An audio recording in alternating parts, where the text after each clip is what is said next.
Episode, I will show you how to create an MLA Works Cited page while also doing research on EBSCO host. First, you want to click New, Google Docs. Then give the document a title.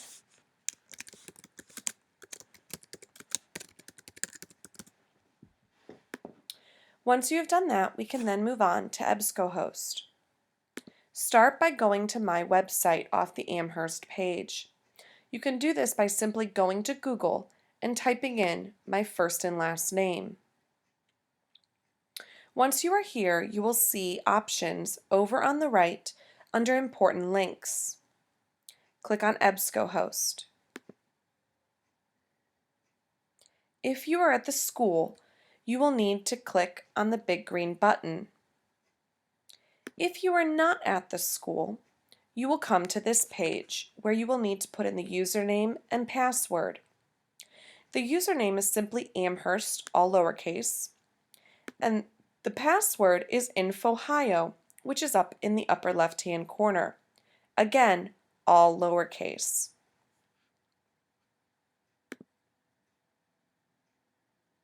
Once you have logged in, click on the big green button. Select all and hit Continue. You will then come to the basic search engine. Let's say I would like to do my research paper on the death penalty. As I start typing, many options come up, and it's already willing to narrow things to death penalty in the United States. Remember, when you search, do not type in sentences or questions. Use keywords or phrases. As you can see, we have quite a few sources right off the bat. So let's limit them on the left by clicking Full Text, Scholarly Peer-Reviewed, and then narrowing the date, as we do not need sources as old as 1919.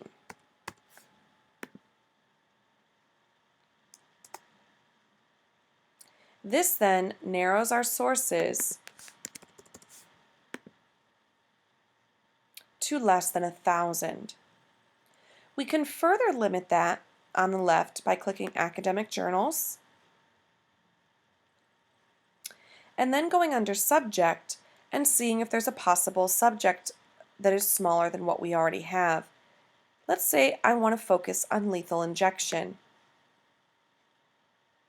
This then gives me 36 sources, much more workable than having 30,000. Now, in order to decide if an article is worth reading, you want to click on the blue title.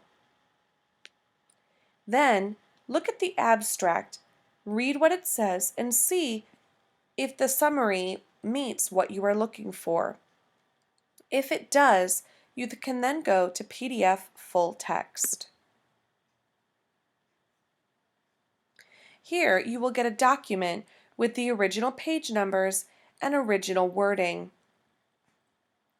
If you decide after reading a little bit of it that this is worthwhile, you can print it if we're in the school library by clicking this print button.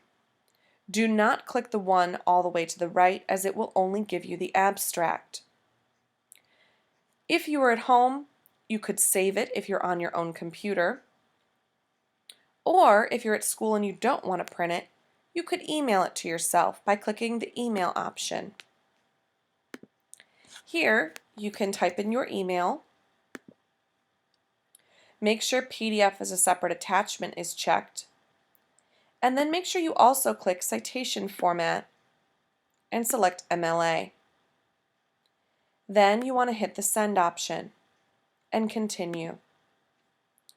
This will then show up in your email with an attachment that you can then download at home.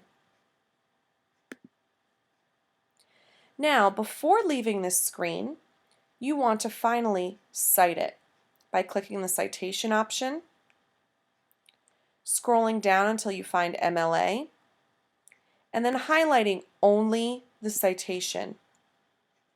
Then right-click, click Copy, go to your research works cited, right-click, and click Paste.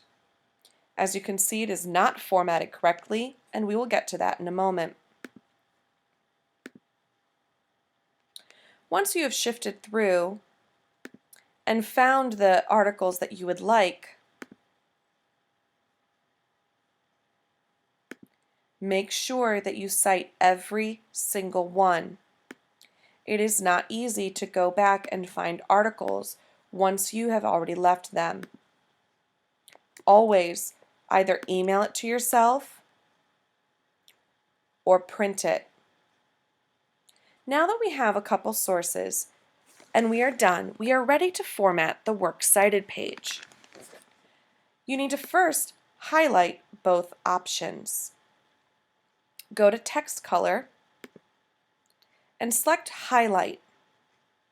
Change it to None. Then go back in to Text and select Black. Next, you want to change it to Times New Roman, 12-point font, double space it.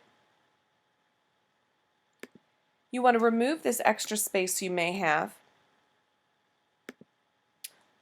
Put your cursor at the top line and hit Enter. Center that line to type in your title. Now, in order to create the hanging indent, you need to put your cursor at the beginning of the second line, hit the Enter key, and then the Tab key. If there are multiple lines, you need only hit the Enter key after the first time. For the second one, again hit the Enter key and then Tab. Before you close out, always make sure that your Works Cited page is alphabetized. This one just happens to be so. If it was not, I would highlight, right-click, and hit Cut, and then paste it where it needed to be. And to finish up, you want to go to Insert, Page Number, type your last name, space, format it,